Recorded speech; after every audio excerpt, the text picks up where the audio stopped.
सुप्रभात बच्चों। आज मैं आपकी हिंदी पाठ्य पुस्तक हिंदी व्याकरण से पाठ 2 वर्ण विन्यास पाठ को समझाने जा रही हूँ। इस पाठ को बच्चों आपको अच्छी तरह से समझना है, क्योंकि भाषा का निर्माण वर्ण से ही होता है बच्चों। इसलिए हमको जानना है कि वर्ण क्या है, वर्ण किसे कहते हैं। पाठ 2 वर्ण विन्यास अरेंजमेंट ऑफ लेटर्स। वर्ण और वर्णमाला। बच्चों, आप पिछली कक्षाओं में वर्ण के विषय में जान चुके हैं।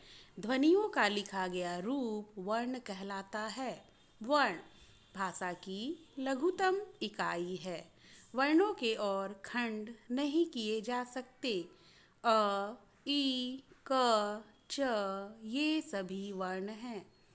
वर्णों को अक्षर भी कहा जाता है। यह वर्णों का उच्चरित रूप है। क, ख, अ, ई, उ, ए, प, च, द। पुस्तक। प, धन उ, धन स, धन त, धन अ, धन क, धन अ। यह पुस्तक का वर्ण विच्छेद है। बच्चों, अब हम जानेंगे कि वर्ण किसे कहते हैं। भाषा की वह छोटी से छोटी ध्वनि जिसके और खंड न किए जा सके वर्ण कहलाती है। वर्णमाला। वर्णों के व्यवस्थित समूह को वर्णमाला कहते हैं। प्रत्येक भाषा की अपनी वर्णमाला होती है। उसमें भाषा के वर्णों को एक निश्चित क्रम में रखा जाता है। हिंदी वर्णमाला में वर्ण 2 प्रकार के हैं, स्वर, व्यंजन। हिंदी वर्णमाला। स्वर अ, आ, ई, उ, ऊ, री, ए, ओ, औ, अं, अह। व्यंजन। क वर्ग क, ख, ग, घ, अंगा। च वर्ग च, छ, ज, झ, इया। ट वर्ग ट, ठ, ड, ढ, अड़। त वर्ग त, थ, द, ध, न। प वर्ग प, फ, ब, भ, म। अंतस्थ य, र, ल, व। ऊष्म श, श, स, ह। संयुक्त छ, त्र, ज्ञा, स्र। अनुस्वार बिंदु। अनुनासिक चंद्रबिंदु आगतस्वर आ। स्वर। बच्चों, अब हम जानेंगे स्वर किसे कहते हैं। जिन ध्वनियों के उच्चारण में हवा मुख से बिना किसी रुकावट के बाहर निकलती है उन्हें स्वर कहते हैं। हिंदी में 11 स्वर हैं। अ, आ, ई, उ, री, ए, ओ, औ। उच्चारण में लगने वाले समय के आधार पर स्वरों के 2 भेद किए जाते हैं, ह्रस्व स्वर, दीर्घ स्वर। ह्रस्व स्वर। जिन स्वरों के उच्चारण में बहुत कम समय लगता है उन्हें ह्रस्व स्वर कहते हैं। हिंदी में ह्रस्व स्वर 4 हैं, अ, ई, उ, री। दीर्घ स्वर। जिन स्वरों के उच्चारण में ह्रस्व स्वरों की तुलना में अधिक समय लगता है उन्हें दीर्घ स्वर कहा जाता है। हिंदी में दीर्घ स्वर 7 हैं, आ, ई, उ, ए, ओ, औ। व्यंजन। हिंदी के सभी व्यंजन अ के साथ बोले जाते हैं, जैसे क धन अ बराबर क, ट धन अ बराबर ट, प धन अ बराबर प। जिन वर्णों का उच्चारण स्वरों की सहायता से किया जाता है उन्हें व्यंजन कहते हैं। इनके उच्चारण में हवा रुककर मुख से बाहर निकलती है। जब किसी व्यंजन को अरहित दिखाना हो तो उसके नीचे हलंत का चिन्ह लगाया जाता है। जैसे क व्यंजन के 3 भेद हैं।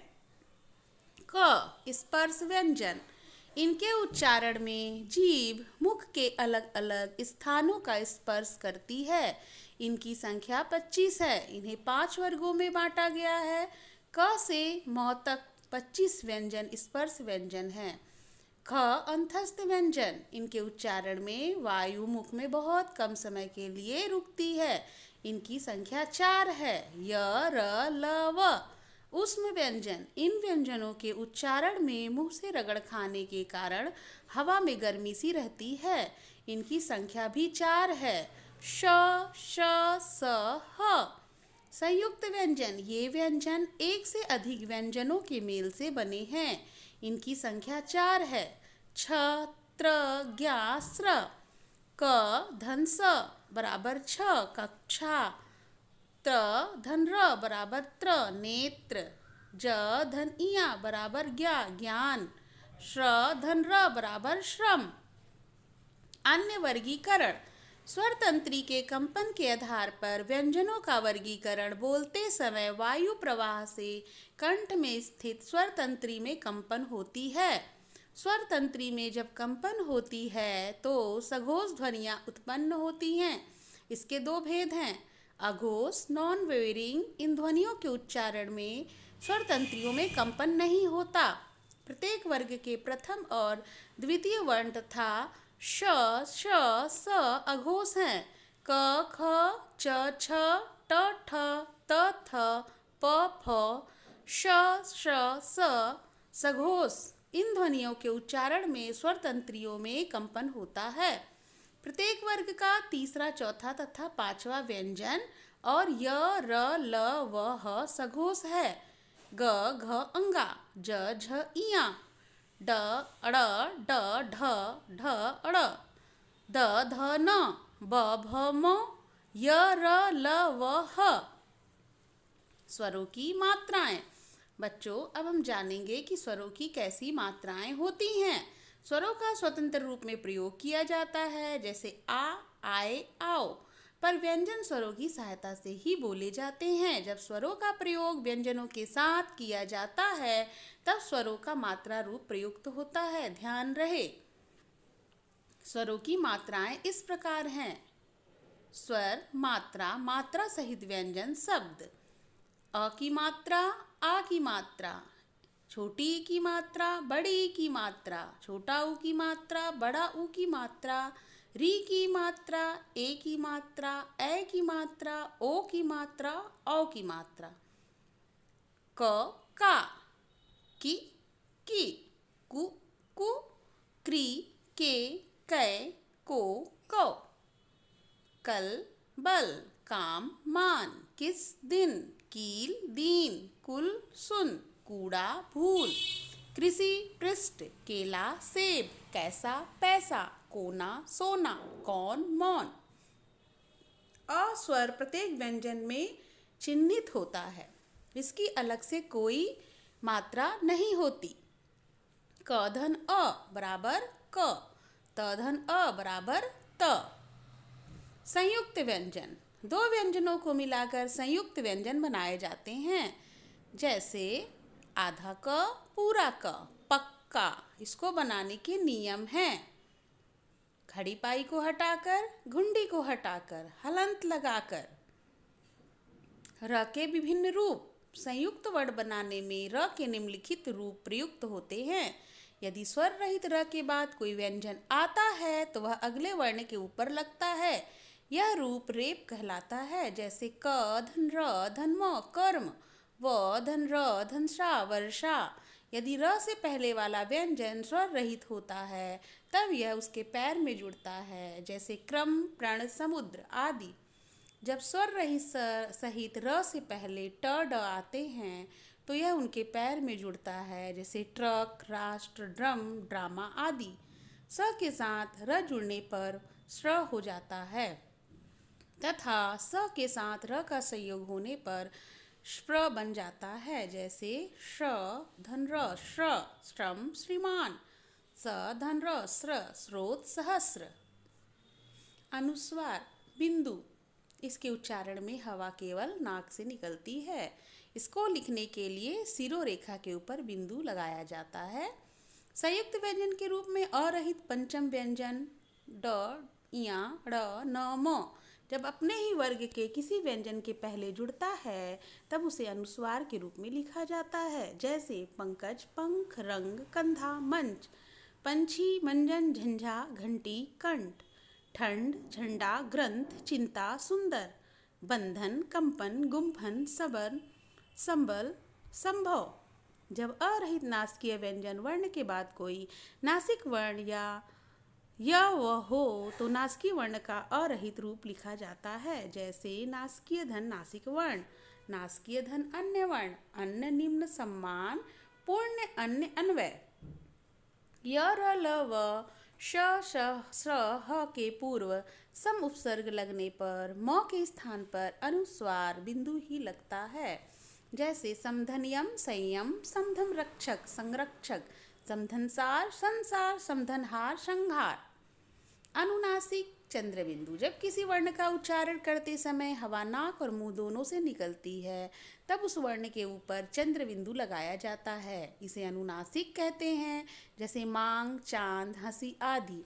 जब सिरोरेखा के ऊपर मात्रा भी लगी हो तब इसे चंद्र बिंदु के रूप में लिखा जाता है, बिंदु के रूप में लिखा जाता है। जैसे गोंद, कहीं, वहीं आदि। विसर्ग, इस ध्वनि का उच्चारण ह की तरह किया जाता है। यह स्वर नहीं है, इसे अ के साथ जोड़कर अह की तरह लिखा जाता है। इसका प्रयोग प्रायः शब्द के अंत में किया जाता है। जैसे प्रातः, अतः, पुनः आदि। इसका प्रयोग भी प्रायः तत्सम संस्कृत शब्दों में किया जाता है। यहाँ पर वर्ण विच्छेद किया गया है। वर्ण विच्छेद के कुछ उदाहरण इस प्रकार हैं। उच्चारण, किसी भाषा के वर्णों को मुख से बोलना उच्चारण कहलाता है। विश्व में केवल हिंदी ही ऐसी भाषा है जिसे जैसे बोला जाता है वैसे ही लिखा जाता है। हिंदी भाषा को शुद्ध रूप में लिखने के लिए इसका शुद्ध उच्चारण करना आवश्यक है। अशुद्ध उच्चारण के कारण हिंदी इस प्रकार की अशुद्धियाँ देखने को मिलती हैं।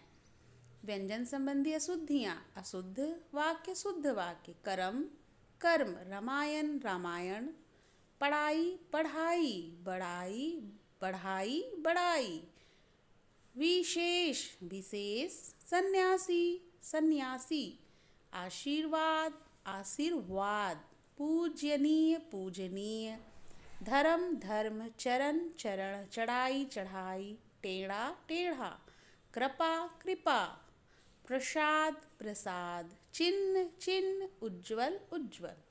ध्यान रहे, जब हिंदीतर भाषी लोगों द्वारा हिंदी के शब्दों का उच्चारण किया जाता है तब उनमें उनकी मातृभाषा का पुट आ जाता है। जैसे बंगाली व्यक्ति आ और श का प्रयोग अधिक करते हैं।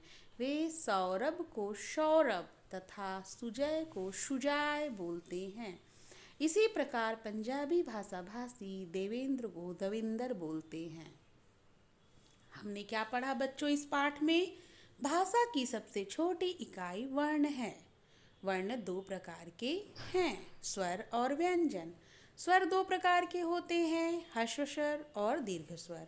स्वर बिना किसी सहायता के उच्चारित किए जा सकते हैं। व्यंजनों के उच्चारण में स्वरों की सहायता लेनी पड़ती है। संयुक्त व्यंजन दो वर्णों के संयोग से बनते हैं। वर्णों का व्यवस्थित समूह वर्णमाला कहलाता है। बिंदु अनुस्वार है और चंद्र बिंदु अनुनासिक है। विसर्ग का उच्चारण ह की तरह होता है। तो बच्चों, हमने इस पाठ में वर्ण के बारे में जाना, स्वर और व्यंजन के बारे में जाना।